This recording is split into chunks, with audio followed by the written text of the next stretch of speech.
Now the Flolab Surtect has one thing going for it. It follows what the old guard used to do before the old guard focused on making money over making good cases. Can you see the difference? I'm testing 50 cases to find the best 5. This is review number 48 out of 50. Now I'm doing this because I'm a reviewer, not an influencer. My scoring system is based on what the iPhone actually feels when it hits the ground during corner drops, face first drops, and camera lump drops. Each case gets dropped at least 30 times. So when I say it's good or terrible, it's because I got the data to back it up.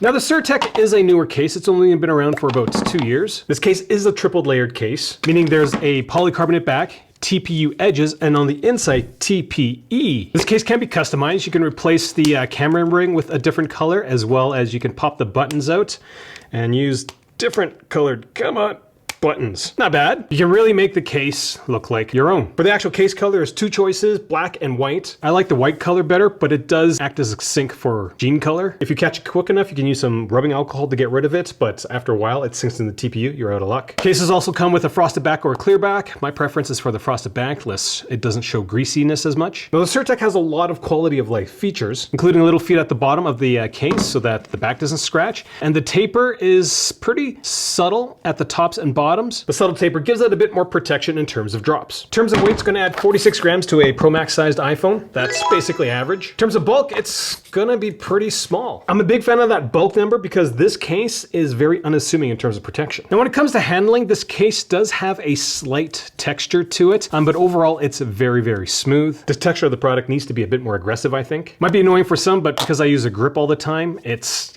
not terrible. Obviously the buttons are flow through because they're removable. The finish on the buttons are quite smooth, so there's a nice contrast between the edge and the buttons. The camera control button is pretty easy to find on the case. It's covered and it's got that nice aluminum ring around it. Screen access is pretty decent. The edges have a nice gradual slope to them, so your fingers don't feel like they're running over speed bumps all the time. Port cutout's big enough for my fattest cables, and the port cutout is a little sharp for my liking. Maybe needs a bit more chamfering. It's not terrible. When it came to MagSafe, to pull things off took 10.6 newtons. To push things off also took 10.6 newtons. That's 8% above average. The MagSafe strength from last year's Surtect was my biggest complaint about the product, so I'm glad to see they fixed it. When it comes to protective design, the corners on this case are 2.3 millimeters thick. The back is only 1.9 millimeters thick. Again, this isn't a very big case. The corner thickness is below average and the back thickness is also below average. But this is what the Surtect has that the old guard used to have. Flolab packed as much TPE as they could along the edge of this case. Most used to do this, but now it's only in the corners. So which case do you think is going to be tougher? When it comes to rigidity, took 37 newtons to bend 8 mils. That's 19% above average. To pop the corners of the case off an iPhone took 35 newtons. The average is 25, which means this thing fits the iPhone tightly. Now when it came to corner drops, my iPhone logged 7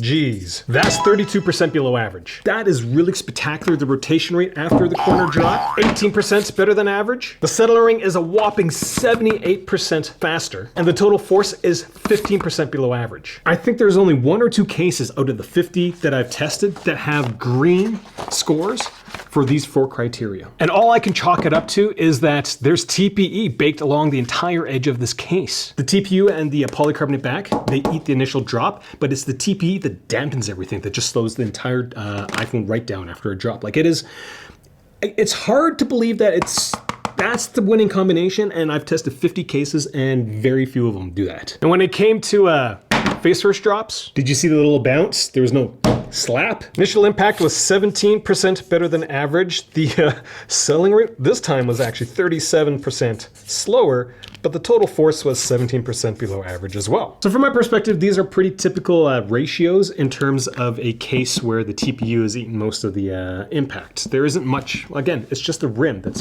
hitting the ground. So when it comes to the camera lump, remember this camera lump is removable. It comes in, well, the back is basically 2 pieces.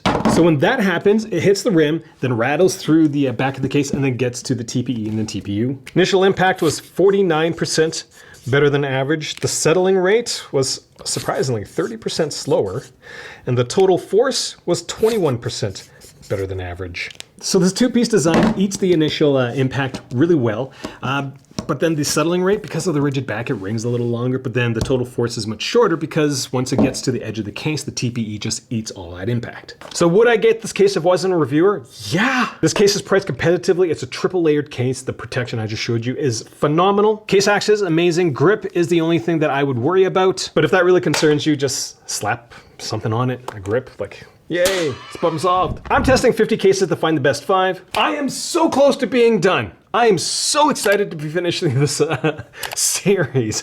If you want to see the top 5 videos that I'll do for the slim cases, the toughest cases, the 5 cases that nobody should get, make sure you subscribe or just check back to my channel consistently because I'm going to post the review for this product as soon as I finish editing. Thanks for watching.